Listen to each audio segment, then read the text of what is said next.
ಕೆಳುಗರೆ ಕಾರ್ಯಕ್ರಮಕ್ಕೆ ಸ್ವಾಗತ. ಕೆಳುಗರೆ, ಇವತ್ತಿನ ದಿನವನ್ನ ವೈದ್ಯರ ದಿನವನ್ನಾಗಿ ಆಚರಿಸಲಾಗ್ತಾ ಇದೆ. ವೈದ್ಯರು ಅಂತ ಹೇಳಿದರೆ ನಮ್ಮ ಒಂದು ಸಂಸ್ಕೃತಿಯಲ್ಲಿ ನಾವು ಅವರನ್ನು ದೇವರು ಅಂತಲೇ ಕರಿತೇವೆ. ಇಂತಹ ವೈದ್ಯರನ್ನು ಸ್ಮರಿಸುವ ಸಲುವಾಗಿ ಈ ದಿನವನ್ನು ಆಚರಿಸಲಾಗ್ತಾ ಇದೆ. ಎಲ್ಲ ವೈದ್ಯರಿಗೂ ವೈದ್ಯರ ದಿನದ ಶುಭಾಶಯಗಳನ್ನು ಹೇಳ್ತಾ ಇವತ್ತು ನಮ್ಮ ಜೊತೆಗಿದ್ದಾರೆ ಸರ್ಕಾರಿ ಲೇಡಿಗೋಷನ್ ಆಸ್ಪತ್ರೆ ಮಂಗಳೂರು ಇಲ್ಲಿನ ವೈದ್ಯಕೀಯ ಅಧೀಕ್ಷಕರಾಗಿರುವಂತಹ ಡಾಕ್ಟರ್ ದುರ್ಗಾ ಪ್ರಸಾದ್ ಎಂ.ಆರ್. ಅವರು. ಡಾಕ್ಟರೇ, ಕಾರ್ಯಕ್ರಮಕ್ಕೆ ಸ್ವಾಗತ, ಹಾಗೆಯೇ ವೈದ್ಯರ ದಿನದ ಶುಭಾಶಯಗಳು. ಧನ್ಯವಾದಗಳು. ಡಾಕ್ಟರ್, ಈಗ ಈ ವೈದ್ಯರ ದಿನದ ಬಗ್ಗೆ ಹೇಳೋದಾದರೆ, ಈ ವೈದ್ಯರ ದಿನ ಇವತ್ತು ಯಾಕೆ ಮಹತ್ವ ಆಗುತ್ತೆ, ಮತ್ತು ಈ ಬಾರಿಯ ವೈದ್ಯರ ದಿನಕ್ಕೆ ಏನಾದರೂ ಘೋಷವಾಕ್ಯ ಅಂತ ಏನಾದರೂ ಇದೆಯಾ? ಖಂಡಿತವಾಗಲೂ ಕೂಡ ಪ್ರತಿ ಕ್ಷೇತ್ರದಲ್ಲಿ ನಿರತರಾಗಿರುವಂತಹ ಪ್ರತಿಯೊಬ್ಬ ವ್ಯಕ್ತಿತ್ವದ ಮಹತ್ವವನ್ನು ತಿಳಿಸಿ ಹೇಳಬೇಕಂತೇಳಿ ಆದರೆ ಅವರದ್ದೇ ಆದಂಥ ಒಂದು ದಿನವನ್ನು ಆಚರಣೆ ಮಾಡಿದರೆ ಆವಾಗ ಅವರಲ್ಲಿ ಕೂಡ ತನ್ನ ಸ್ವಂತ ವೃತ್ತಿಯ ಬಗ್ಗೆ ವಿಶೇಷವಾದಂತಹ ಗೌರವವನ್ನು ಬೆಳೆಸಿಕೊಂಡು ಆ ಮೂಲಕ ಕ್ರಿಯಾತ್ಮಕವಾದಂಥ ಚಟುವಟಿಕೆಗಳು, ಸಮಾಜಮುಖಿಯಾದಂಥ ಚಿಂತನೆಗಳನ್ನು ಮಾಡೋದಕ್ಕೆ ಒಂದು ಅವಕಾಶವನ್ನು ಕಲ್ಪಿಸಿಕೊಟ್ಟಾಗೆ ಆಗುತ್ತೆ ಅನ್ನುವಂಥದ್ದು ನನ್ನ ಅಭಿಪ್ರಾಯ. ಜೊತೆಯಲ್ಲಿ ಇವತ್ತು ವೈದ್ಯರ ದಿನಾಚರಣೆ ಅಂತ ಹೇಳಿದರೆ ಎರಡು ಕಡೆಯಲ್ಲಿ ಕೂಡ, ಅಥವಾ ಒಂದು ಮಲ್ಟಿ ಆ್ಯಂಗಲ್ ಅಂತ ನಾವೇನು ಹೇಳ್ತೀವಿ, ಆ ದೃಷ್ಟಿಯಲ್ಲಿ ಕೂಡ ನಾವು ನೋಡಬೇಕಾಗತ್ತೆ. ನಾನು ಹೇಳಲಿಕ್ಕೆ ಏನು ಇಚ್ಛೆ ಪಡ್ತೀನಿ ಅಂತ ಹೇಳಿದರೆ, ವೈದ್ಯನಾಗಿ ನಾನು ಏನು ಅನ್ನುವಂಥದ್ದನ್ನು ನಾನು ತಿಳ್ಕೊಳ್ಳೋದ್ರ ಜೊತೆಯಲ್ಲಿ ನನ್ನ ರೋಗಿ ಅಥವಾ ನನ್ನ ಒಬ್ಬ ಕ್ಲೈಂಟ್ ಅಂತ ಏನು ಬರ್ತಾನೆ ಅವನು ಕೂಡ ನನ್ನ ಬಗ್ಗೆ ತಿಳ್ಕೊಳ್ಬೇಕು. ನಾನು ಅವನ ಬಗ್ಗೆ, ಅವನು ನನ್ನ ಬಗ್ಗೆ, ನಾವಿಬ್ಬರು ಸಮಾಜದ ಚಿಂತನೆ ಬಗ್ಗೆ ಎಲ್ಲವನ್ನು ತಿಳ್ಕೊಂಡಾಗ ಇದು ಸಾಮಾಜಿಕ ಸ್ವಾಸ್ಥ್ಯವನ್ನು ಕಾಪಿಡುವಂಥ ನಿಟ್ಟಿನಲ್ಲಿ ಕೂಡ ಹೆಚ್ಚಿನ ಒಂದು ಅವಕಾಶವನ್ನು ತೆಗೆದುಕೊಳ್ತದೆ, ಮಹತ್ವವನ್ನು ಪಡ್ಕೊಳ್ತದೆ ಅನ್ನುವಂಥದ್ದು ನನ್ನ ವೈಯಕ್ತಿಕ ಅಭಿಪ್ರಾಯ. ಇವತ್ತು ವೈದ್ಯರ ದಿನಾಚರಣೆಯನ್ನು ನಾವು ಆಚರಿಸ್ತಾ ಇದ್ದೇವೆ. ಇವತ್ತಿನ ಈ ಘೋಷವಾಕ್ಯ ಅನ್ನುವಂಥದ್ದನ್ನು ತಾವೇನು ಕೇಳಿದ್ರಿ, ಇದನ್ನು ಬಹಳ ಒಂದು ಮಾರ್ಮಿಕವಾದಂಥ ರೀತಿಯಲ್ಲಿ ಇದನ್ನು ಉಲ್ಲೇಖ ಮಾಡಿದ್ದಾರೆ. Behind the mask who is the healer ಅಂತ. ಇಲ್ಲಿ ವೈದ್ಯನು ರೋಗಿಯನ್ನು ಗುಣಪಡಿಸ್ತಾನೋ, ಅಥವಾ ರೋಗಿ ಅವನಷ್ಟಕ್ಕೆ ಮಾಡಿಸ್ಕೊಂಡು ಹೋಗ್ತಾನೋ, ಅಥವಾ ರೋಗಿ ಮತ್ತು ವೈದ್ಯರ ಮಧ್ಯೆ ವಿಶ್ವಾಸ, ಆ ಮಾತುಕತೆ, ಆಪ್ತ ಸಮಾಲೋಚನೆ, ಸಂಭಾಷಣೆ ಇವೆಲ್ಲವೂ ಸೇರಿ ಅವನ ಕಾಯಿಲೆಯನ್ನು ಗುಣಪಡಿಸ್ತದ ಅನ್ನುವಂಥದ್ದು. ಇದು ನಾನು ವೈಯಕ್ತಿಕವಾಗಿ ಕೊಟ್ಟಂಥ ವಿಶ್ಲೇಷಣೆ. ಇದು ಈಗ 30 ವರ್ಷಗಳ ಹಿಂದೆ ತಾವು ಈ ವೃತ್ತಿಗೆ ಬರುವಾಗ ಇದ್ದಂತಹ ಪ್ರೇರಣೆ ಏನು, ಮತ್ತು ಇವತ್ತಿನ ಕಾಲದಲ್ಲಿ ಆ ಪ್ರೇರಣೆಗಳೇನಾದರೂ ಬದಲಾಗ್ತಿವೆ ಅಂತ ತಮಗೆ ಅನ್ನಿಸ್ತಾ ಇದೆಯಾ? ಈ ಪ್ರಶ್ನೆಯನ್ನು ಕೇಳಿದರೆ ಇದು ಭಾವನಾತ್ಮಕವಾದಂಥ ಪ್ರಶ್ನೆ. ಇದು ಹೈಸ್ಕೂಲಿನಲ್ಲಿ ನಾನು ಓದ್ತಾ ಇದ್ದಂಥ ಟೈಮು, ಅಥವಾ ಒಂದು ಬಾಲ್ಯಾವಸ್ಥೆ ಅಂತಲೇ ಹೇಳ್ಬೋದು. ಆವಾಗಿನಿಂದಲೇ ನಾನು ಶಿಕ್ಷಕ ದಂಪತಿಗಳ ಪುತ್ರ. ಈತವನ್ನ ಸಂದರ್ಭದಲ್ಲಿ ನನ್ನ ಹೆತ್ತವರನ್ನು ನಾನು ನೆನಪಿಸಿಕೊಳ್ಳಲೇಬೇಕು. ಒಂದರ್ಥದಲ್ಲಿ ನಮ್ಮ ತೀರ್ಥರೂಪರೇ ಎದುರು ಅವರು ಕೊಟ್ಟಂತಹ ಒಂದು ಪ್ರೇರಣೆ ಏನಿದೆ, ನೇರವಾಗಿ ಹೇಳಬೇಕಂತಂದರೆ ಅವರು ಕೂಡ ಈ ಅಸ್ತಮದಿಂದ ಪೀಡಿತರಾಗ್ತಿರೋದಂಥ ಒಂದು ಅವ್ಯವಸ್ಥೆ, ಅಂಥ ಪರಿಸ್ಥಿತಿಯಲ್ಲಿ ಅದನ್ನು ಅವರಿಗೆ ಸಹಿಸ್ಕೊಳ್ಳಿಕ್ಕೆ ಆಗ್ತಾ ಇರಲಿಲ್ಲ. ಅಂಥ ಸಂದರ್ಭದಲ್ಲಿ ಅವರು ಹೇಳಿದಂಥ ಮಾತಿದೆ. ನಮ್ಮ ಅಣ್ಣ ತಮ್ಮಂದರಲ್ಲಿ ನಾನು ಮೂರನೇವನು. ನನ್ನ ಅಣ್ಣ ಇಂಜಿನಿಯರ್ ಆಗಿದ್ದಾರೆ. ಅಣ್ಣ ಇಂಜಿನಿಯರಿಂಗಿಗೆ ಹೋಗ್ತಾರೆ ಅಂದವನಂಥ ಮಾತುಗಳನ್ನು ಅಣ್ಣ ಹೇಳ್ತಾ ಇದ್ದಾಗ ನಮ್ಮ ತಂದೆ ನನ್ನನ್ನು ಕರೆದು ಹೇಳಿದಂಥ ಮಾತು ಇವತ್ತಿಗೂ ನೆನಪಾಗ್ತಾ ಇದೆ. Although I was interested in engineering, ಈ ಕಾಲ್ಡ್ ಮಿ ಆ್ಯಂಡ್ ಸೆಡ್, ನನ್ನ ಈ ಅಸ್ತಮದಂಥ ಕಾಯಿಲೆ, ಜೀವ ತಿನ್ನುವಂಥ ಕಾಯಿಲೆ, ಇದಕ್ಕೊಂದು ಶಾಶ್ವತವಾದಂಥ ಔಷಧಿಯನ್ನು ನೀನು ಒಬ್ಬ ವೈದ್ಯನಾಗಿ ಕಂಡು ಹುಡುಕಬೇಕು ಅನ್ನುವಂಥದ್ದೇ ನನಗೆ ಇವತ್ತು ವೈದ್ಯನಾಗಲಿಕ್ಕೆ ಒಂದು ಪ್ರೇರಣಾದಾಯಕವಾದಂಥ ಮಾತಾಗಿತ್ತು. ಆನಂತರ ಅದೇ ವಿಚಾರದಲ್ಲಿ ನನ್ನ ಶಿಕ್ಷಣವನ್ನು ಮುಂದುವರಿಸಿಕೊಂಡು ಬಂದಾಗ ಈ ತಂದೆಯ ಮಾತಿನಿಂದ ಪ್ರೇರಿತನಾಗಿ ಬಡತನದಲ್ಲಿ ನಮ್ಮ ಸ್ಥಿತಿಗತಿಗಳಿದ್ದರೂ ಕೂಡ ಕೇವಲ ಅತ್ಯುನ್ನತವಾದಂಥ ಅಂಕಗಳನ್ನು ಪಡೆದು ನಾನು ಮೆರಿಟ್ ಸೀಟಲ್ಲಿ MBBS ಮಾಡಿದ್ದೇನೆ. ಆಮೇಲೆ ಪ್ರಸೂತಿ ಮತ್ತು ಸ್ತ್ರೀರೋಗದಲ್ಲಿ ತಜ್ಞತೆಯನ್ನು ಪಡ್ಕೊಂಡಿದ್ದೇನೆ. ಒಬ್ಬ ಲ್ಯಾಪ್ರೋಸ್ಕೋಪಿಕ್ ಸರ್ಜನ್ ಆಗಿ ಇಡೀ ದಕ್ಷಿಣ ಕನ್ನಡ ಮತ್ತು ಉಡುಪಿ ಜಿಲ್ಲೆಯಲ್ಲಿ ಸುಮಾರು 1.5 ಲಕ್ಷಕ್ಕಿಂತಲೂ ಮಿಕ್ಕಿ ಸರ್ಜರಿಗಳನ್ನು ಮಾಡಿದ್ದೀನಿ. ಇವತ್ತು ನಾನು ಪ್ರತಿಷ್ಠಿತ ಸಂಸ್ಥೆಯಾದಂತಹ ತಾಯಿ ಮತ್ತು ಮಕ್ಕಳ ಆರೋಗ್ಯವನ್ನು ನೀಡುವಂಥ ಸರ್ಕಾರಿ ಲೇಡಿಗೋಷನ್ ಆಸ್ಪತ್ರೆಯಲ್ಲಿ ಮುಖ್ಯ ಒಬ್ಬ ಅಧೀಕ್ಷಕನಾಗಿ ಆ ಕೆಲಸವನ್ನು ನಿರ್ವಹಿಸ್ತಿದ್ದೇನೆ. ತಂದೆಯ ಮಾತೇನಿದೆ, ನಾನು ಅಸ್ತಮಕ್ಕೆ ಔಷಧಿಯನ್ನು ಕಂಡುಹಿಡಲಿಕ್ಕೆ ಆಗದಿದ್ದರೂ ಕೂಡ ಇವತ್ತು ಅನೇಕ ಘಟನೆಗಳು ಅವರನ್ನು ಚಿಕಿತ್ಸೆ ಕೊಡುವಂಥ ಸಂದರ್ಭಗಳಲ್ಲಿ, ಯಾವುದೋ ಒಂದು ಆಸ್ಪತ್ರೆಯಲ್ಲಿ ಚಿಕಿತ್ಸೆಯನ್ನು ಪಡ್ಕೊಳ್ಳುವಂಥ ಸಂದರ್ಭದಲ್ಲಿ ನೋವಿನ ಘಟನೆಗಳಾದದ್ದು ಕೂಡ ಇದೆ.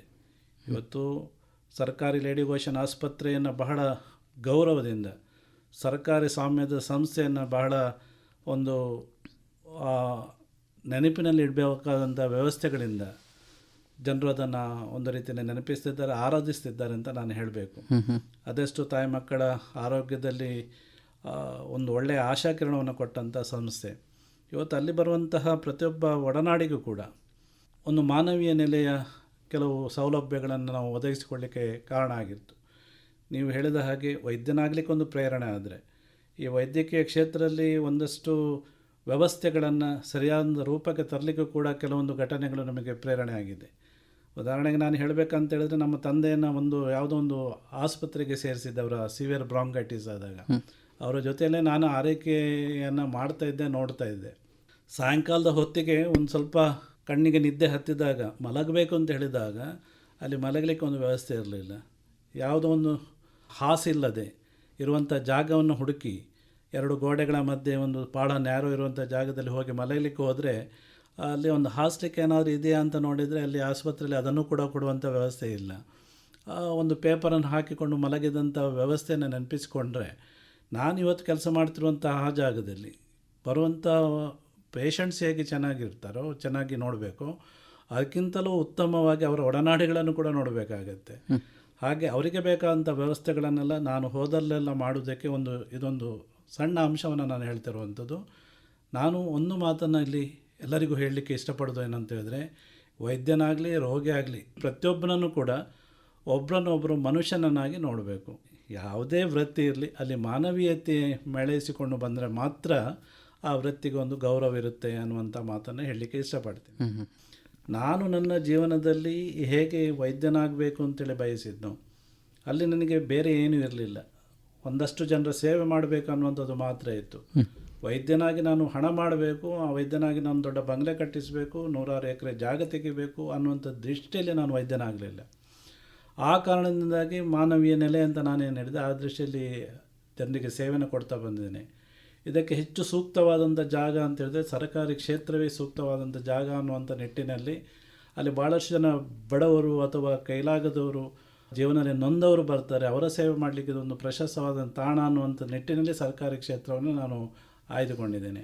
ಹಾಗಾದರೆ ಡಾಕ್ಟರ್, ಈಗ ಇವತ್ತಿನ ಪರಿಸ್ಥಿತಿಯಲ್ಲಿ ನಮ್ಮ ವೈದ್ಯರ ಮುಂದೆ ಇರುವಂತಹ ಪ್ರಮುಖ ಸವಾಲುಗಳು ಅಂತ ಹೇಳಿದರೆ ಏನೆಲ್ಲ ಇರಬಹುದು? ಇವತ್ತು ವೈದ್ಯಕೀಯ ಕ್ಷೇತ್ರ ಅನ್ನುವಂಥದ್ದು ಬಹಳಷ್ಟು ಉನ್ನತ ಮಟ್ಟಕ್ಕೆ ಹೋಗ್ತಾ ಇದೆ. ಯಾವ ರೀತಿಯಲ್ಲಿ ಅಂತಂದರೆ ಆಧುನೀಕರಣಗೊಳ್ತಿರುವಂಥ ಈ ಸಮಾಜದಲ್ಲಿ ಹೊಸ ಕಾಯಿಲೆಗಳ ಸೃಷ್ಟಿ ಆಗ್ತಾ ಇದೆ. ಹೊಸ ಕಾಯಿಲೆಗಳು ಸೃಷ್ಟಿ ಆಗಬೇಕಂತೇಳಿದರೆ ನಾವು ಮೈಕ್ರೋ ಆರ್ಗ್ಯಾನಿಸಮ್ಸ್ ಅಂತ ಹೇಳ್ತೀವಿ. ಈಗ ನಾವೊಂದು ನಮ್ಮದೇ ಒಂದು ಆಸ್ಪತ್ರೆಯಲ್ಲಿ ತಗೊಳ್ಬೇಕಾದ್ರೂ ಕೂಡ ತಾಯಿ ಮತ್ತು ಮಗುವಿನ ಆರೋಗ್ಯವನ್ನು ಕಾಪಾಡಬೇಕಂತ ಈ ಸಂದರ್ಭದಲ್ಲಿ ತಾಯಿಯ ಪ್ರಾಣವನ್ನು ಉಳಿಸುವಂಥದ್ದು, ಶಿಶುವಿನ ಪ್ರಾಣವನ್ನು ಉಳಿಸುವಂಥದ್ದು, 2 ಇಂಡಿಕೇಟರ್ಸನ್ನು ಇಟ್ಟುಕೊಂಡು ನಾವು ಹೋದರೆ ಸವಾಲುಗಳ ಸುರಿಮಳೆನೇ ನಮ್ಮ ಮುಂದೆ ಇರುತ್ತೆ. ಇಲ್ಲಿ ನಮ್ಮ ಲೇಡಿ ಗೋಶನ್ ಆಸ್ಪತ್ರೆಯ 175 ವರ್ಷಗಳ ಇತಿಹಾಸವನ್ನೇ ನಾವು ತೆಗೆದ್ರೆ ಅಲ್ಲಿ ಭಾಳಷ್ಟು ಈಗ 9+3 ಅಂದರೆ ಕರ್ನಾಟಕದ 9 ಡಿಸ್ಟ್ರಿಕ್ಟ್ಸು, 3 ಫ್ರಮ್ ಕೇರಳ, ಇಂಥ ಡಿಸ್ಟ್ರಿಕ್ಟ್ಗಳಿಂದ ಅಲ್ಲಿಗೆ ಸೇವೆಯನ್ನು ಅರಸಿಕೊಂಡು ಬರ್ತಾ ಇದ್ದಾರೆ ಅಂತ ಹೇಳಿದ್ರೆ ಗುಣಮಟ್ಟದ ಸೇವೆಯನ್ನು ಅಂದಿನಿಂದ ಇಂದಿನವರೆಗೂ ಲೇಡಿ ಗೋಶನ್ ಆಸ್ಪತ್ರೆ ಕೊಡ್ತಾ ಇದೆ. ಆದರೂ ಕೂಡ ತಾಯಿ ಮರಣದ ವಿಚಾರವನ್ನು ತೆಗೆದಾಗ ಕೆಲವು ವರ್ಷಗಳ ಹಿಂದೆ ಹೋದಾಗ ಹಲವೊಂದು ಸವಾಲುಗಳು ತಾವು ಈಗ ಕೇಳಿದ ಹಾಗೆ, ಅಲ್ಲಿ ನಾವು ಸರ್ಜರಿ ಮಾಡ್ತೀವಿ, ಆನಂತರ ಬೇಕಾದಂಥ ICUನ ವ್ಯವಸ್ಥೆ, ಅಥವಾ ನಾವು ಡೆಲಿವರಿ ಮಾಡ್ತೇವೆ, ಆಮೇಲೆ ಬೇಕಾದಂಥ ಕ್ರಿಟಿಕಲ್ ಕೇರ್ನ ವ್ಯವಸ್ಥೆ, ಅಬ್ಸರ್ವೇಷನ್ ಟೈಮನ್ನು ನಾವೇನು ಗೋಲ್ಡನ್ ಅವರ್ ಅಂತ ಹೇಳ್ತೀವಿ, ಅಲ್ಲಿ ಇರ್ಬೋದಂಥ ಉಪಕರಣಗಳಿರ್ಬೋದು, ವ್ಯವಸ್ಥೆಗಳಿರ್ಬೋದು, ಇಂಥ ನ್ಯೂನತೆಗಳು ಇದೆಲ್ಲವನ್ನು ಐಡೆಂಟಿಫೈ ಮಾಡುವಂಥದ್ದು ದೊಡ್ಡ ಸವಾಲಾಗಿತ್ತು. ಇವತ್ತು ಆ ಸವಾಲುಗಳನ್ನೆಲ್ಲ ಮೆಟ್ಟಿ ನಿಲ್ಲಬೇಕಾದ್ರೆ ನಮಗೂ ಕೂಡ ಅಲ್ಲಿ ಏನು ಡೆಫಿಷಿಯನ್ಸೀಸ್ ಇದೆ ಅನ್ನುವಂಥದ್ದನ್ನು ನೋಟ್ ಮಾಡಿಕೊಂಡಾಗ ಅದನ್ನೆಲ್ಲ ಹಂತವಾಗಿ ಸವಾಲುಗಳನ್ನು ನಾವು ಮೆಟ್ಟಿ ನಿಲ್ಲಲಿಕ್ಕೆ ಸಾಧ್ಯ ಆಯಿತು. ಆದರೂ ಕೂಡ ಕೆಲವೊಂದು ಡೆತ್ಗಳಾಗ್ತಿದ್ದದನ್ನು ನೋಡಿದರೆ ಇಂಥ ಸಂದರ್ಭದಲ್ಲಿ ಮಗುವಿಗೆ ತಾಯಿಯ ಎದೆ ಹಾಲೇ ಮುಖ್ಯವಾದಂಥ ಆಹಾರ ಅನ್ನುವಂಥ ಪರಿಸ್ಥಿತಿ ಇದೆ. ಇವತ್ತು ತಾಯಿಯ ಎದೆ ಹಾಲನ್ನು ಶೇಖರಣೆ ಮಾಡಿ ಇಟ್ಟು ಮಗುವಿಗೆ ಆಯಾಯ ಕಾಲದಲ್ಲಿ ಏನನ್ನು ಕೊಡಬೇಕು ಅದನ್ನು ಕೊಟ್ಟು ಮಗುವಿನ ಪ್ರಾಣವನ್ನು ಉಳಿಸಿದಂಥ ವ್ಯವಸ್ಥೆಯನ್ನು ನಾವು ಹ್ಯೂಮನ್ ಮಿಲ್ಕ್ ಬ್ಯಾಂಕನ್ನು ಸ್ಥಾಪನೆ ಮಾಡಿದ್ದೀವಿ. ಇದೆಲ್ಲ ಸವಾಲುಗಳನ್ನು ಮೆಟ್ಟಿ ನಿಂತಹ ಕೆಲವು ವಿಶಿಷ್ಟ ನಿದರ್ಶನಗಳು. ಇದು ನಾನು ಕೇವಲ ಡಿಸೀಸ್ ಬಗ್ಗೆ ಹೇಳಿದರೆ, ಅಲ್ಲಿ ಪೇಷಂಟ್ಸನ್ನು ಅವರ ಮನಸ್ಥಿತಿಯನ್ನು ಮನೋಭಾವನೆಗಳನ್ನು ಮ್ಯಾನೇಜ್ ಮಾಡುವಂಥದ್ದು ಕೂಡ ದೊಡ್ಡ ಸವಾಲು. ಇವತ್ತು ನನಗೂ ಆಸ್ಪತ್ರೆಗೆ ಹೋದೆ ಅಂದರೆ ನಮ್ಮ ಡಾಕ್ಟ್ರುಗಳನ್ನು ಅವನು ಮಾಡಲೇಬೇಕು ಅನ್ನುವಂಥ ಕಂಪಲ್ಷನ್ ಇರುತ್ತೆ.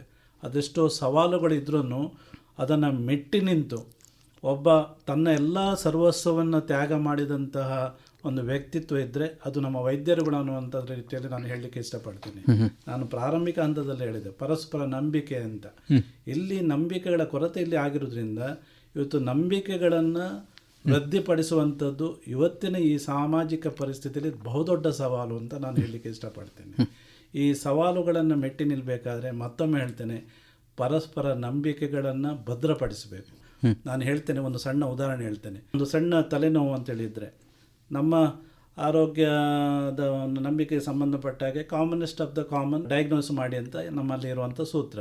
ಆವಾಗ ನಾನು ಯೋಚನೆ ಮಾಡ್ತೇನೆ, ಎಲ್ಲಿಂದ ಅಂತಾರೆ ಒಂದು ಸೈನುಸೈಟಿಸ್ ಆಗಿರ್ಬೋದಾ, ಸೈನಸ್ ಪ್ರಾಬ್ಲಮ್ ಆಗಿರುವಂಥ ಯೋಚನೆ ಮಾಡ್ತೇನೆ. ಎಲ್ಲಾದರೂ ಒಂದು 1000ದಲ್ಲಿ ಅಥವಾ ಒಂದು 10,000ದಲ್ಲಿ ಇದೇ ತಲೆನೋವು ಕಂಟಿನ್ಯೂ ಆಗಿ ಎಲ್ಲೋ ಒಂದು ಕಡೆ ಅದೊಂದು ಬ್ರೈನ್ ಟ್ಯೂಮರ್ ಆಗಿರಬಹುದು ಅನ್ನುವಂಥ ಒಂದು ಡಯಾಗ್ನೋಸಿಸ್ ಒಂದು ಲೇಟರ್ ಡೇಸಲ್ಲಿ ಆದಾಗ ಆವಾಗ ಇದೇ ಪೇಷಂಟು ಆ ಡಾಕ್ಟ್ರನ್ನ ಕೋರ್ಟಿಗೆ ಹೇಳ್ತಾರ್ತಾನೆ, ಇವನಿಂದಾಗಿ ನನಗೆ ಇಂದಷ್ಟು ನಷ್ಟ ಆಯಿತು, ನಷ್ಟ ಪರಿಹಾರ ಮಾಡಿಕೊಡಿ ಅಂತ. ಪರಿಣಾಮವಾಗಿ ತದ್ವಿರುದ್ಧವಾಗಿ ಇಂಥ ವ್ಯವಸ್ಥೆಗಳು ನಡೀತಾ ಹೋದರೆ ನಮ್ಮಲ್ಲಿರುವಂಥ ವೈದ್ಯರುಗಳ ಮಾನಸಿಕ ಸ್ಥೈರ್ಯ ಕುಸಿಲಿಕ್ಕೆ ಪ್ರಾರಂಭ ಆಗುತ್ತೆ. ಸಣ್ಣದೇ ಕಾಯಿಲೆ ಆಗಲಿ, ಬಿಫೋರ್ ಎಕ್ಸಾಮಿನಿಂಗ್ ದ ಪೇಷಂಟ್ ಇವತ್ತಿನ ಯಂಗರ್ ಜನ್ರೇಷನ್ ಯಾವ ಮನೋಭಾವನೆಯನ್ನು ಬೆಳೆಸ್ಕೊಂಡು ಹೋಗ್ತಾರೆ, ವೈದ್ಯರುಗಳು ಯಾವ ಮನೋಭಾವನೆ ಬೆಳೆಸ್ಕೊಂಡು ಹೋಗ್ತಾರೆ ಅಂತ ಹೇಳಿದ್ರೆ, ಒಂದು ಸಿಂಪಲ್ ಹೆಡ್ ಏಕಿಗೆ ಎಲ್ಲ ಟೆಸ್ಟ್ಗಳನ್ನು ಬರೆಯುವಂಥ ಸ್ಥಿತಿಯನ್ನು ನಾವು ಫಾರಿನ್ ಕಂಟ್ರೀಸ್ಲಂತೂ ನೋಡ್ತಾ ಇದ್ದೀವಿ. ಪೇಷಂಟ್ಸನ್ನು ಎಕ್ಸಾಮಿನೇಷನ್ ಮಾಡೋದು ಮತ್ತೆ ಇನ್ವೆಸ್ಟಿಗೇಷನ್ ಶುರುವಿಗೆ ಎಲ್ಲವನ್ನು ಮಾಡಿ ಅಲ್ಲಿ ಏನಾದರೂ ಇದೆಯಾ ಅಂತ ಹುಡುಕುವಂಥ ವ್ಯವಸ್ಥೆ ಹೀಗೇ ಮುಂದುವರೆದ್ರೆ ಒಂದು ಸಿಂಪಲ್ ಪ್ಯಾರಾಸಿಟಮಾಲ್ನಿಂದ ಕಡಿಮೆ ಆಗುವಂಥ ಹೆಡ್ಡೇಕು ಲಕ್ಷಗಟ್ಟಲೆ ರೂಪಾಯಿಯನ್ನು ಖರ್ಚು ಮಾಡಿಕೊಂಡು ಮತ್ತೆ ಹೆಡ್ಡೇಕನ್ನು ಜಾಸ್ತಿ ಮಾಡುವಂಥ ಪರಿಸ್ಥಿತಿ ನಿರ್ಮಾಣ ಆಗೋದಿದ್ದರೆ, ನಾನು ಆವಾಗಲೇ ಹೇಳಿದಂಥ ಮಾತನ್ನು ಮತ್ತೆ ಪುನರಪಿ ವಿಚಾರ ಮಾಡ್ತೇನೆ. ಇವತ್ತು ವೈದ್ಯರ ದಿನಾಚರಣೆ ದಿವಸ ನನ್ನ ಸಂದೇಶ ಅಂತ ನೀವೇನಾದರೂ ಕೇಳಿದರೆ, ನಂಬಿಕೆಗಳು ಭದ್ರವಾಗಬೇಕು, ಪರಸ್ಪರರ ಮೇಲೆ ವಿಶ್ವಾಸ ವೃದ್ಧಿ ಆಗಬೇಕು. ಆ ಮೂಲಕ ನಾವು ಒಬ್ರಿಗೊಬ್ಬರು ಇರುವಂಥ ಮಾನಸಿಕ ಸ್ಥಿತಿಯನ್ನು ಗುಣಪಡಿಸಬೇಕು. ಡಾಕ್ಟರ್, ಈಗ ತಾವು ಹೇಳಿದ್ರಿ ಈ ರೋಗಿಗಳಿಗೂ ವಿಶ್ವಾಸ ಇರಬೇಕಾಗತ್ತೆ ಅಂತೇಳಿ. ಸಾಮಾನ್ಯವಾಗಿ ರೋಗಿಗಳು ಆ ಭರವಸೆಯಲ್ಲೇ ಬರ್ತಾರೆ ಅಂತ ಅಂದ್ಕೊಂಡಾಗ ಒಬ್ಬ ಯುವ ವೈದ್ಯನಿಗೆ, ಅಂದರೆ ತಾನು ಆ ಒಂದು ರೋಗವನ್ನು ಗುಣಪಡಿಸ್ತೇನೆ ಅನ್ನುವಂತಹ ನಂಬಿಕೆ ರೋಗಿಗಿದೆ ಅಂತ ಹೇಳಿದಾಗ ಯಾವುದಾದ್ರೂ ರೀತಿಯಲ್ಲದು ಒತ್ತಡವನ್ನು ಬೀರುತ್ತಾ? ಒಂದು ವೇಳೆ ಬೀರುದಂತೆ ಅವರು ಆ ಒತ್ತಡವನ್ನು ಯಾವ ರೀತಿಯಾಗಿ ನಿಭಾಯಿಸಬಹುದು? ಈಗ ನನ್ನಲ್ಲಿ ನಾಲೆಜ್ ಇದೆ. ನಾನು ಬಂದ ಕೇಸು ಅವ್ರು ಬರುವಾಗಲೇ ಒಂದು ಇದು ಇಂಥದ್ದೇ ಆಗಿರ್ತದೆ ಅನ್ನುವಂಥ ಒಂದು ತೀರ್ಮಾನಕ್ಕೆ ಬಂದಿರ್ತೇನೆ. ಆಮೇಲೆ ಅದೇ ಕಾನ್ಸೆಪ್ಟನ್ನು ಮುಂದುವರಿಸಿಕೊಂಡು ನನ್ನ ಪರೀಕ್ಷೆ ನಡೀತದೆ. ಕೊನೆಗೆ ನಾನೊಂದು ಫೈನಲ್ ಡಯಾಗ್ನೋಸಿಸ್ ಅಂತೇಳಿ ಬರ್ತೇನೆ. ಅದಕ್ಕೆ ಪೂರಕವಾಗಬೇಕನ್ನೋ ಒಂದು 2-3 ಟೆಸ್ಟ್ಗಳನ್ನು ಬರೆದು ನನ್ನ ಡಯಾಗ್ನೋಸಿಸನ್ನು ನಾನು ಕನ್ಫರ್ಮ್ ಮಾಡ್ತೇನೆ. ಇದರಲ್ಲಿ ಒತ್ತಡದ ಪ್ರಶ್ನೆ ಬರುವುದಿಲ್ಲ. ಯಾಕಂತೇಳಿದ್ರೆ ನಾನು ಒಬ್ಬ ತಜ್ಞ, ನನಗೆ ಆ ಒಂದು ಕಾಯಿಲೆ ಬಗ್ಗೆ ಗೊತ್ತಿದೆ. ಆದರೆ ಎಲ್ಲವೂ ಗೊತ್ತಿದೆ ಅನ್ನುವಂಥ ಅಹಂಕಾರ ಇಲ್ಲದಿದ್ದರೂ ಕೂಡ ಅನುಭವದ ನೆಲೆಯಲ್ಲಿ ನಾನು ಅದನ್ನು ವಿಭಿನ್ನವಾಗಿ ಅದನ್ನು ಅನಲೈಸ್ ಮಾಡ್ತೇನೆ. ಇವನು ನಾನು ಕೇಳುವಂಥ ಒಂದೊಂದು ಪ್ರಶ್ನೆಯಲ್ಲಿ ಕೂಡ ಇವನು ಯಾಕೆ ಕೇಳಿದ ಅನ್ನುವಂಥ ಪ್ರಶ್ನೆಯನ್ನು ಪೇಷಂಟ್ ಇಟ್ಕೊಂಡ್ರೆ, ಅಥವಾ ಈ ಇನ್ವೆಸ್ಟಿಗೇಷನ್ ಮಾಡಿದ್ದಕ್ಕೆ ನನ್ನ ಹಕ್ಕು ಅನ್ನುವಂಥ ರೀತಿಯಲ್ಲಿ 100 ಪ್ರಶ್ನೆಗಳನ್ನು ಕೇಳಲಿಕ್ಕೆ ಶುರು ಮಾಡಿದರೆ, ಕೇಳಬಾರ್ದು ಅಂತ ನಾನು ಹೇಳ್ತಾ ಇಲ್ಲ, ಆದರೆ ಅವನು ಕೂಡ ಏನನ್ನೇ ಕೇಳಬೇಕು ಅಷ್ಟನ್ನೇ ಕೇಳಬೇಕು. ಇವನು ಕೂಡ ವೈದ್ಯ ಏನನ್ನು ಹೇಳಬೇಕು ಅಷ್ಟನ್ನೇ ಅವನಿಗೆ ಹೇಳಬೇಕು. ಈಗ ನಾನು ಹೇಳಬೇಕಾದ್ರೆ ನಾನು ಏನು ಹೇಳಲಿಕ್ಕೆ ಹೋಗ್ತೇನೆ ಅಂದರೆ, ಒಂದು ಕೌನ್ಸಿಲಿಂಗ್ ಅಂತ ಬರುತ್ತೆ, ಒಂದು ಪರ್ಟಿಕ್ಯುಲರ್. ಈಗ ನನ್ನಲ್ಲಿ ಅದೆಷ್ಟೋ ಜನ ಗರ್ಭಿಣಿಯರು ಬರ್ತಾರೆ. ಗರ್ಭಿಣಿಯರು ಬಂದಾಗ ಗರ್ಭಿಣಿಗೆ ಆಗಲಿ ಅವಳ ಗಂಡನಿಗಾಗಲಿ ಮನೆಯವರಿಗಾಗಲಿ ಭಾಳಷ್ಟು ಅಪ್ರಹೆನ್ಷನ್ ಇರುತ್ತೆ, ಆ್ಯಂಗ್ಸೈಟಿ ಇರುತ್ತೆ. ಇದು ನನಗೆ ಗೊತ್ತಿರಬೇಕು, ವೈದ್ಯನಾಗಿ ನನಗೆ ಗೊತ್ತಿರಬೇಕು. ಆವಾಗ ಗೊತ್ತಿರುವಂಥದ್ದು ನನ್ನ ಹಿಂದಿನ ಅನುಭವದ ನೆಲೆಯಲ್ಲಿ ಪ್ರತಿಯೊಂದು ಕೇಸುಗಳು ಕೂಡ ನನಗೊಂದು ಪಾಠ ಆಗಿರೋದ್ರಿಂದ ಅಲ್ಲಿ ಬಂದಿರ್ಬೋದಂಥ ಸಮಸ್ಯೆಗಳನ್ನು ಇಲ್ಲಿ ಕೂಡ ನಾನು ನೋಡಿಕೊಂಡು ಅವರಿಗೆ ಕೇಳುವಂಥ ಪ್ರಶ್ನೆಗಳಿಗೆ ಮುಂಚಿತವಾಗಿ ನಾನು ಅವರಿಗೆ ಆಪ್ತ ಸಮಾಲೋಚನೆ ಮಾಡ್ತೀನಿ. ಆವಾಗ ಅಲ್ಲಿ ಭಾಳಷ್ಟು ದೊಡ್ಡ ನೆಗೆಟಿವ್ ಇದ್ದಾಗ ನಾನು ಅದನ್ನು ಭಾಳ ಸ್ಥೂಲವಾಗಿ ಸೂಕ್ಷ್ಮವಾಗಿ ಅವರಿಗೆ ರವಾನಿಸುವಾಗ ಭಾಳಷ್ಟು ಜಾಗ್ರತೆ ತಗೊಂಡು ಅದನ್ನು ಹೇಳಬೇಕು. ಧನಾತ್ಮಕವಾದಂಥ ವಿಚಾರಗಳನ್ನು ಹೆಚ್ಚಿನ ಸಂಖ್ಯೆಯಲ್ಲಿ ನಾನು ಹೇಳಿದಾಗ ಅಥವಾ ಭಾಳಷ್ಟು ಸಮಯ ಅದಕ್ಕೆ ಕೊಟ್ಟಾಗ ಅವರಲ್ಲಿ ಕೂಡ ಪಾಸಿಟಿವಿಟಿ ಡೆವಲಪ್ ಆಗುತ್ತೆ. ಇಲ್ಲಾಂದರೆ ನಾನು ನೆಗೆಟಿವನ್ನು ಹೇಳಿಬಿಟ್ಟು ಅದು ಪಾಸಿಬಿಲಿಟಿಯನ್ನು ಹೇಳುವಂಥದ್ದು, ಹೀಗೆ ಆಗ್ತದೆ ಅಂತ ಕರಾರುವಕ್ಕಾಗಿ ಹೇಳೋದಲ್ಲ. ಆಗಿರೋ ಪಾಸಿಬಿಲಿಟಿಯನ್ನು ಹೇಳುವಾಗ, ಸಂಭಾವ್ಯತೆಯನ್ನು ಹೇಳುವಾಗ ಆದಷ್ಟು ಧನಾತ್ಮಕ ವಿಚಾರಗಳ ಬಗ್ಗೆ ಹೆಚ್ಚಿನ ಒಲವನ್ನು ತೋರಿಸಿದರೆ ಒತ್ತಡ ಯಾರಿಗೂ ಇರೋದಿಲ್ಲ. ಡಾಕ್ಟರ್, ಈಗ ಇತ್ತೀಚೆಗೆ ಏನಾಗಿದೆ ಅಂತ ಹೇಳಿದರೆ AI ಬಂದುಬಿಟ್ಟಿವೆ. ಜನ ಈ ರೋಗದ ಬಗ್ಗೆ AI ಸರ್ಚ್ ಮಾಡ್ತಾರೆ, ಆಮೇಲೆ ವೈದ್ಯರ ಹತ್ರ ಬರ್ತಾರೆ. ಈ ಒಂದು ಟ್ರೆಂಡ್, ಇದರ ಬಗ್ಗೆ ಏನು ಹೇಳ್ತೀರಾ? ಖಂಡಿತವಾಗಲೂ ಇದು ಸರಿಯಾದಂಥ ವ್ಯವಸ್ಥೆ ಅಲ್ಲ. ಯಾಕೆಂತ ಹೇಳಿದ್ರೆ ಯು ಕೆನಾಟ್ ಸೇ 2 × 2 = 4 ಅಂತ. ಅದು ಮ್ಯಾಥಮೆಟಿಕ್ಸಲ್ಲೇ ಆಯಿತು. ನಾವು ವೈದ್ಯಕೀಯ ಕ್ಷೇತ್ರದಲ್ಲಿ ಹಾಗೆ ಹೇಳೋದಕ್ಕೆ ಬರೋದಿಲ್ಲ. ನಾವು ಏನಿದ್ರೂ ಕೂಡ ಇಷ್ಟು ಪಾಸಿಬಿಲಿಟಿ ಇದೆ, ನಾನು ಆವಾಗಲೇ ಹೇಳಿದ ಹಾಗೆ, ಅಥವಾ ಈ ರೀತಿಯಲ್ಲಿ ಹೋಗ್ತದೆ. ಈಗ ನಾನು ಸಿಂಪಲ್ ಒಂದು ಡೆಲಿವರಿ ಹೇಳ್ತೇನೆ. ಎಲ್ಲರೂ ಕೇಳ್ತಾರೆ ಬಂದಾಗೆ, ನನಗೆ ನಾರ್ಮಲ್ ಡೆಲಿವರಿ ಆಗುತ್ತಾ ಡಾಕ್ಟ್ರೇ ಅಂತ. ನಾರ್ಮಲ್ ಅಂದರೆ ಏನು ಅಂತ ನಾನು ಅದಕ್ಕೆ ಬೇರೆ ವಿಶ್ಲೇಷಣೆ ಕೊಡ್ತೀನಿ. ಅವರ ಲೆಕ್ಕದಲ್ಲಿ ಇದು ಸಿಸೇರಿಯನಿಗೆ ಹೋಗಬಾರ್ದು ಅಂತ ಇರುತ್ತೆ. ನಾನು ಏನು ಹೇಳ್ತೇನೆ ಅಂತ ಹೇಳಿದರೆ 24 ಗಂಟೆಗಳ ಸಮಯಾವಕಾಶ ಇದೆ ಒಂದು ಹೆರಿಗೆ ನೋವು ಪ್ರಾರಂಭ ಆಗಿ. 24 ಗಂಟೆಗಳಲ್ಲಿ ಅದು ವೆಜೈನಲ್ ಡೆಲಿವರಿ ಆಗುತ್ತೋ ಅಥವಾ ಸಿಸೇರಿಯನ್ ಆಗುತ್ತೋ, ದಟ್ ಈಸ್ ಇಮ್ಮೆಟೀರಿಯಲ್. ಒಳ್ಳೆಯ ಸುಂದರವಾದಂಥ ಮಗು, ಅಂದರೆ ಸುಂದರ ಅಂತ ಹೇಳಿದ್ರೆ ಚಂದ ಅಂತಲ್ಲ, ಅಳುವಂಥ ಮಗು ನಿನ್ನ ಕೈಗೆ ಕೊಟ್ಟರೆ, ತಾಯಿಯ ಆರೋಗ್ಯ ಒಳ್ಳೆ ರೀತಿಯಲ್ಲಿ ಉಳಿದ್ರೆ, ಸುಸ್ಥಿತಿಯಲ್ಲಿದ್ದರೆ, ಅದುವೇ ನಾರ್ಮಲ್ ಡೆಲಿವರಿ ಅಂತ ಹೇಳ್ತೇನೆ. ನಮ್ಮ ಯೋಚನೆ, ನಾನು ಆವಾಗಲೇ ಹೇಳಿದೆ, ನಮ್ಮ ಚಿಂತನೆಯ ಒಂದು ರೀತಿಯನ್ನು ಬದಲಾಯಿಸಬೇಕು ಅಂತ. ಈಗ ನಾನು ಕೇಳ್ತೇನೆ, ಇದನ್ನು ಹೇಳುತ್ತಾ, ಅಥವಾ ಒಂದು ಫೀಟಲ್ ಡಿಸ್ಟ್ರೆಸ್ ಆಗುತ್ತೆ ಅನ್ನುವಂಥದ್ದನ್ನು ಹೇಳುತ್ತಾ? ಈಗ ನಾಳೆ ಹೆರಿಗೆ ನೋವು ಬಂದಾಗ ಈ ರೀತಿಯಲ್ಲಿ ವೆಜನಲ್ ಡೆಲಿವರಿನೇ ಆಗುತ್ತೆ ಅನ್ನುವಂಥದ್ದು ಹೇಳುತ್ತಾ? ಇದೇನು ಇದ್ದರೂ ಕೂಡ ನಾವು ಏನು ನಾಲೆಜ್ ತಗೊಂಡಿದ್ದೇವೆ ಅದುವೇ ಮುಖ್ಯ. ಈಗ ನಾನು ಇಂಪಾರ್ಟೆಂಟ್ ಅಲ್ಲ, ಅದಕ್ಕೆ ಬೇಕಾದಂಥ ಅದರ ಬಗ್ಗೆ ನಾನು ಮಾತಾಡೋದೇ ಇಲ್ಲ. ನಾನೇನು ಹೇಳಿದೆ, ನನ್ನಲ್ಲಿರುವಂಥ ಜ್ಞಾನ ಅದನ್ನು ಪರಿಣಾಮಕಾರಿಯಾಗಿ ಅನುಷ್ಠಾನ ಮಾಡುವಂಥ ನಿಟ್ಟಿನಲ್ಲಿ ನನಗೆ ಪುನಃ ನಂಬಿಕೆ ಇರಬೇಕು. ಅದನ್ನೇ ನಾನು ಕೇಳ್ತಿರೋದು. ಇದು ಗೂಗಲ್ ಸರ್ಚ್ ಮಾಡಿಕೊಳ್ಳೋದು, ಅಲ್ಲಿ ಒಂದಷ್ಟು ಪ್ರಶ್ನೆಗಳನ್ನು ಹೇಳೋದು. ಅದಕ್ಕೆ ನಾನು ಯಾವಾಗಲೂ ಹೇಳ್ತೇನೆ, ಮೆಡಿಕಲ್ ಸ್ಟೂಡೆಂಟ್ಸ್ ಡಿಸೀಸ್ ಅಂತಿದೆ. ನಾವೆಲ್ಲ MBBS ಮಾಡ್ತಿರ್ಬೇಕಾದ್ರೆ ಕ್ಲಾಸಲ್ಲಿ ಕೂತ್ಕೊಳ್ತೀವಿ, ನಮ್ಮ ಲೆಕ್ಚರರ್ ಬಂದು ಪಾಠ ಮಾಡಲಿಕ್ಕೆ ಶುರು ಮಾಡ್ತಾರೆ. ಅದೇ ಆವಾಗಲೇ ಹೇಳಿದಾಗ ಒಂದು simple headache, what are the causes for ಎಲ್ಲ ಬರ್ತದೆ. ಆಗ ಒಂದು ಸಿಂಪ್ಟಮ್ಯಾಟಾಲಜಿ ಅಂತ, ಆವಾಗ ಅಲ್ಲಿ ತಲೆನೋವು ಇದ್ದಾಗ ಬ್ರೈನ್ ಟ್ಯೂಮರ್ ಅಂತ ಒಂದು ಬರುತ್ತೆ. ಬ್ರೈನ್ ಟ್ಯೂಮರ್ನ ಬಗ್ಗೆ ಹೇಳುವಾಗ ತಲೆನೋವು ಬರುತ್ತೆ, ವಾಮಿಟಿಂಗ್ ಸೆನ್ಸೇಷನ್ ಬರುತ್ತೆ. ಇದೆಲ್ಲ ನಾನು ಯೋಚನೆ ಮಾಡೋದು ಕೂತ್ಕೊಂಡು, ಇದೆಲ್ಲ ನನಗೆ ಇದೆ ಅಲ್ಲ, ನನಗೂ ಕೂಡ ಬ್ರೈನ್ ಟ್ಯೂಮರ್ ಇರ್ಬೋದಾ ಅಂತ. ಇದು ನಿಮ್ಮ ಗೂಗಲ್ ಕೊಡುವಂಥ ನಾಲೆಡ್ಜು. ಹಾಗಾದರೆ ನನ್ನಲ್ಲಿ ಬಂದು ಕೇಳುವಾಗ ಅದಿದೆಯಲ್ಲ ಡಾಕ್ಟ್ರೇ, ನನಗಿದಿರ್ಬೋದಾ ಅನ್ನೋಂಥ ಪ್ರಶ್ನೆ ಕೇಳಿದರೆ ನಮ್ಮ ವೈದ್ಯರುಗಳ ಉಪಸ್ಥಿತಿ ತೀರಾ ನಗಣ್ಯ ಆಗಿಬಿಡುತ್ತೆ. ನಾಳೆ ಇಂಥ ಕೋರ್ಸ್ಗಳನ್ನು ನಾವು ಮಾಡಿಕೊಂಡು ಇಲ್ಲಿಗೆ ಬರಬೇಕಂತಲೇ ಇಲ್ಲ. ಆದರೆ ಇದು ಅತಿ ಕುಶಲವಾದಂತಹ ಕೌಶಲ್ಯತೆಯನ್ನು ಹೊಂದಿರುವಂತಹ ಒಂದು ಫೀಲ್ಡ್ ಇದು. ಇದರಲ್ಲಿ ನಮ್ಮ ಎಲ್ಲ ಇದಕ್ಕೂ ಕೂಡ ವಿವೇಚನೆಗೆ ಹೆಚ್ಚಿನ ಪ್ರಾಶಸ್ತ್ಯ ಇರುತ್ತೆ. ಸಮಯಕ್ಕೆ ಸರಿಯಾಗಿ ತೆಗೆದುಕೊಳ್ಳುವಂಥ ನಿರ್ಧಾರಗಳಿಗೆ ಹೆಚ್ಚಿನ ಪ್ರಾಶಸ್ತ್ಯ ಇರುತ್ತೆ. ಇದು ನಮ್ಮ ಅನುಭವ ಮತ್ತು ಈ ವೃತ್ತಿ, ಆ ಪರಿಣತಿ ಮಾತ್ರ ನಮಗೆ ಕಲಿಸಲಿಕ್ಕೆ ಸಾಧ್ಯವೇ ವಿನಃ ಯಾವುದೇ ಗೂಗಲ್ಗಳಾಗಲಿ, ಹೊಸದಾಗಿ ಬಂದಿರುವಂಥ ಆಧುನಿಕ ಉಪಕರಣಗಳಾಗಲಿ ಇದರ ಬಗ್ಗೆ ಹೇಳೋದಕ್ಕೆ ಸಾಧ್ಯ ಇಲ್ಲ. ಒಂದು ಮಾತಿದೆ ಇಂಡಿಯನ್ ಡಾಕ್ಟರ್ಸ್ ಬಗ್ಗೆ ಮತ್ತು ಇಂಡಿಯನ್ ನರ್ಸಸ್ ಬಗ್ಗೆ, ನಮ್ಮಷ್ಟು ಇಂಟೆಲಿಜೆಂಟ್ ಡಾಕ್ಟರ್ಸು, ನಮ್ಮಲ್ಲಿರುವಂಥ ಇಂಟೆಲಿಜೆಂಟ್ ನರ್ಸಸ್ಸು ಬೇರೆ ಪ್ರಪಂಚದ ಯಾವ ಭಾಗದಲ್ಲೂ ಸಿಗಲಿಕ್ಕಿಲ್ಲ ಅಂತ. ಕಾರಣ ಏನು ಅಂತ ಹೇಳಿದ್ರೆ, we believe in our knowledge. We don't depend on the instruments, we don't depend on the equipments.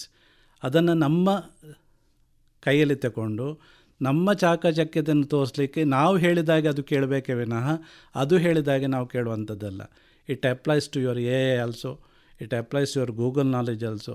ಈಗಲೂ ನಾನು ಹೇಳ್ತಾ ಇರುವಂಥದ್ದು ಏನಂದರೆ, you believe in your doctors, you believe in the speciality, that is the respect to be given. ಈ ದಿವಸ ನಾನು ಅದನ್ನು ಕೂಡ ಒತ್ತಾಯ ಮಾಡಿ ಹೇಳ್ತಾ ಇರುವಂಥದ್ದು. ಇಲ್ಲಿ ಕೂಡ ನಿಮ್ಮ ಪ್ರಶ್ನೆ ಅಲ್ಲಿಗೆ ಬರುತ್ತೆ ಅಲ್ವಾ, ನಂಬಿಕೆ ಅಪನಂಬಿಕೆಗಳ ಬಗ್ಗೆನೇ ಬರುತ್ತೆ. ನೀವು ಅಲ್ಲಿ ಇನ್ಸ್ಟ್ರೂಮೆಂಟ್ಸ್, ಎಕ್ವಿಪ್ಮೆಂಟ್ಸ್, ಮಾಡರ್ನೈಸೇಷನ್ಗೆ ಇರುವಂಥ ನಂಬಿಕೆ ಡಾಕ್ಟರ್ಗಳ ಮೇಲೆ ಯಾಕೆ ಇಲ್ಲ ಅನ್ನುವಂಥದ್ದು ಮಾತ್ರ ನನ್ನ ಪ್ರಶ್ನೆ. ಡಾಕ್ಟರ್, ಈಗ ವೈದ್ಯರುಗಳು ಕೂಡ ಒತ್ತಡದಲ್ಲೇ ಕೆಲಸ ನಿರ್ವಹಿಸ್ತಾ ಇರ್ತಾರೆ, ಅವರಿಗೂ ಕೂಡ ವೈಯಕ್ತಿಕ ಜೀವನ ಅನ್ನುವಂಥದ್ದು ಇರುತ್ತೆ. ಈ ಎರಡರ ಬ್ಯಾಲೆನ್ಸ್ ಹೇಗೆ ಸಾಧ್ಯ ಆಗುತ್ತೆ? ಇವತ್ತು ಅದು ನನಗೆ ನೀವು ಕೇಳಿದಂಥ ಪ್ರಶ್ನೆ, ನಾನೊಬ್ಬ ಗಂಡಸು, ಬೇಸಿಕಲಿ ಡಾಕ್ಟರ್ ಆಗಿದ್ದರೂ ಕೂಡ ನಾನು ಇರುವಂಥ ಆಸ್ಪತ್ರೆ ಕೇಳಿದರೆ ಅದು ಹೆಂಗಸರ ಆಸ್ಪತ್ರೆ. ಹೌದು. ಅಲ್ಲಿರುವಂಥ ನಮ್ಮ ಎಂಪ್ಲಾಯೀಸ್ 292 ಜನ ಮಹಿಳಾ ಸಿಬ್ಬಂದಿಗಳಿದ್ದಾರೆ. ನೀವೀಗ ಒತ್ತಡದ ಬಗ್ಗೆ ಕೇಳೋದಾದರೆ ಭಾಳಷ್ಟು it applies to my institution. ಅಲ್ಲಿ ಇರುವಂಥ 292 ಎಂಪ್ಲಾಯೀಸಲ್ಲಿ 45 ಜನ ಮಾತ್ರ ಗಂಡಸರಿರುವಂಥದ್ದು. ಇದಕ್ಕಾಗಿ ನಾನೇನು ಮಾಡಿದ್ದೇನೆ ಅಂದರೆ, ಬರುವಂಥ ಮಹಿಳಾ ಸಿಬ್ಬಂದಿಗಳ ಒತ್ತಡವನ್ನು ಕಡಿಮೆ ಮಾಡುವಂಥ ದೃಷ್ಟಿಯಲ್ಲಿ it is very important when we render the service, medical service, ಮಾನಸಿಕ ಸ್ಥಿಮಿತವನ್ನು ನಾವು ಉಳಿಸ್ಕೊಳ್ಬೇಕಾಗತ್ತೆ ಈ ಒತ್ತಡಗಳ ಮಧ್ಯೆ. ಅದು ಕೂಡ ಹೆಣ್ಮಕ್ಳು ಅಂತ ಹೇಳಿದ್ರೆ ಭಾಳ ವಿಶೇಷ ಗೌರವದಿಂದ ನಾನು ಹೇಳ್ತೇನೆ. ಅವರಿಲ್ಲದಿದ್ದರೆ ಪ್ರಪಂಚವೇ ನಡೆಯೋದಿಲ್ಲ ಅಂತ. ಹೆಣ್ಣು ಕುಟುಂಬದ ಕಣ್ಣು ಅಂತ ನಾವೇನು ಹೇಳ್ತೀವಿ, ಅದೆಲ್ಲ ಇಲ್ಲಿ ಪ್ರಸ್ತುತ ಅಪ್ರಸ್ತುತ ಗೊತ್ತಿಲ್ಲ. ಆದರೆ ಮನೆಯ ಒತ್ತಡವನ್ನು ಇಟ್ಟುಕೊಂಡು ಅವರು ಇಲ್ಲಿಯ ಸಮಯಕ್ಕೆ ಸರಿಯಾಗಿ ಬಂದು ಜನರಿಗೆ ಸೇವೆಯನ್ನು ಕೊಡುವಂಥ ನಿಟ್ಟಿನಲ್ಲಿ ಜನರಾಡುವಂಥ ಮಾತುಗಳಿಂದ ತಮ್ಮ ಮಾನಸಿಕ ಸೀಮಿತವನ್ನು ಕಳ್ಕೊಳ್ಳುವಂಥದ್ದು ಇದೆ. ಇರಿಟೇಷನ್ ಆಗೋದು ಅಂತ ಇರ್ತದೆ. ಅದಕ್ಕೆ ನಮ್ಮಲ್ಲಿ ನಾವೊಂದು ಯೋಗ ಹಾಲ್ ಮಾಡಿದ್ದೀವಿ, ಆಮೇಲೆ ಒಂದು ಇಂಟರ್ನಲ್ ಲೈಬ್ರರಿ ಮಾಡಿದ್ದೇವೆ, ಇಂಡೋರ್ ಗೇಮ್ಸ್ ಮಾಡಿದ್ದೇವೆ. It is exclusive for the employees. ನಾನು ಎಷ್ಟೋ ಜನ ಗರ್ಭಿಣಿಯರಿಗೆ ಹೇಳ್ತೇನೆ, ಯೋಗ ಮಾಡಬೇಕಾ ಸರ್ ಅಂತ. ನೀನು ಏನು ಯೋಗ ಮಾಡಲಿಕ್ಕೆ ಆಗುತ್ತೆ? 8 ತಿಂಗಳ ಗರ್ಭಿಣಿ ಏನು ಯೋಗ ಮಾಡಲಿಕ್ಕೆ ಆಗ್ತದೆ ಅನ್ನುವಂಥ ನೆಗೆಟಿವಿಟಿಯಿಂದ ಹೊರಗೆ ಬಾ, ಒಂದು ಪ್ರಾಣಾಯಾಮ ಮಾಡು ಅಂತ ಹೇಳ್ತೇನೆ.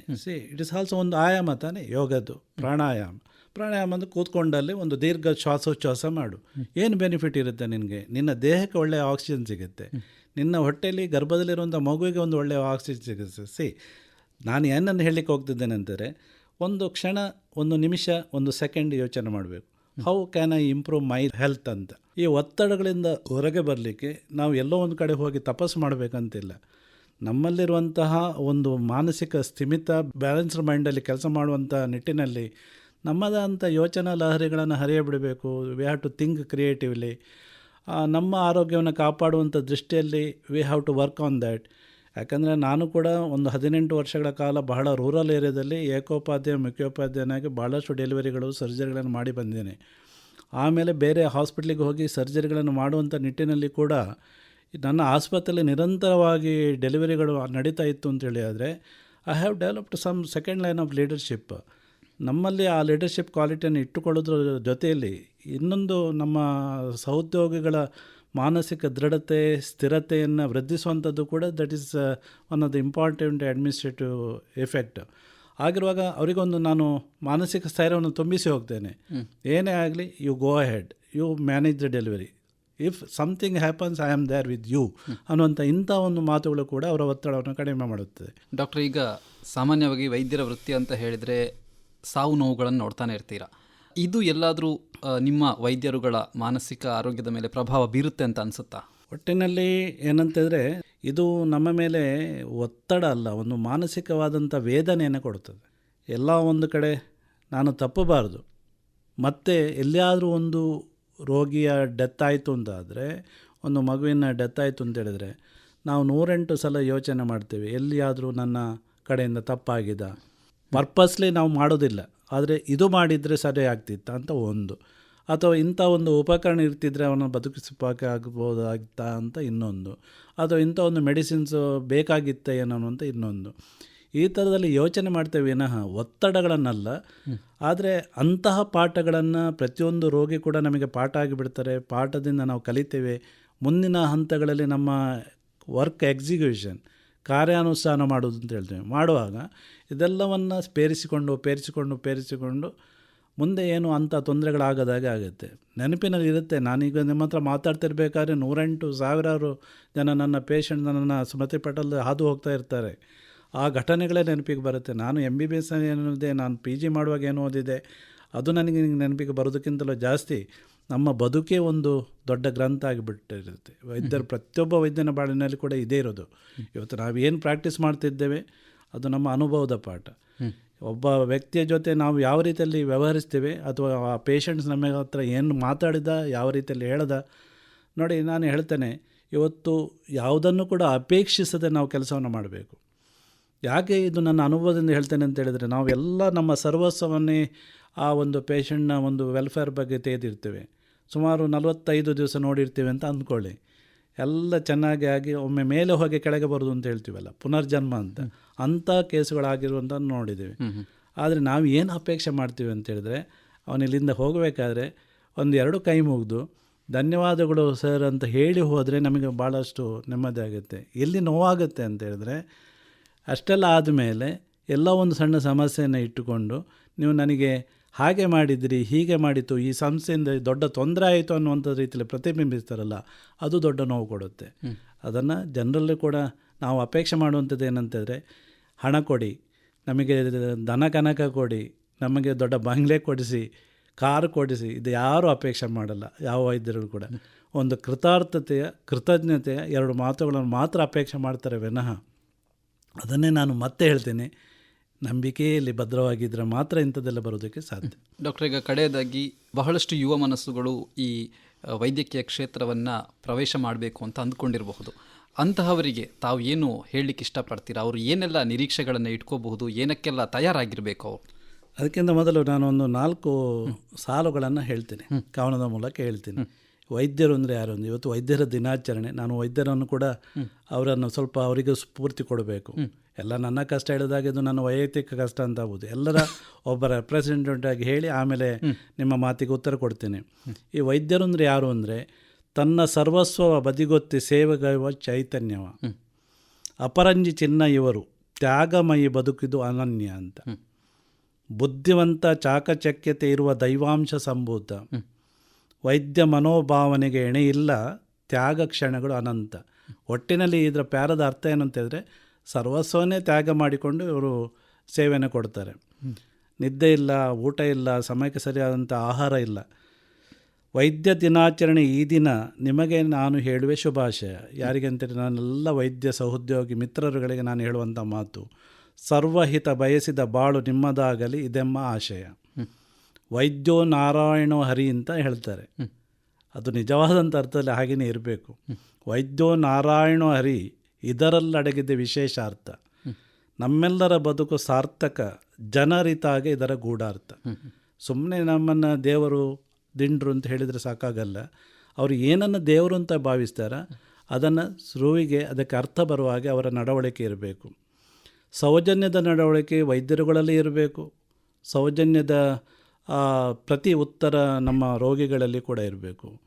ಯುವ ವೈದ್ಯರುಗಳಿಗೆ ನಾನು ಹೇಳುವಂಥದ್ದು ಏನು ಅಂತ ಹೇಳಿದರೆ, ಅವರು ನೋಡಿಕೊಂಡು ಬಂದಿರುವಂತಹ ಜೀವನನೇ ಬೇರೆ.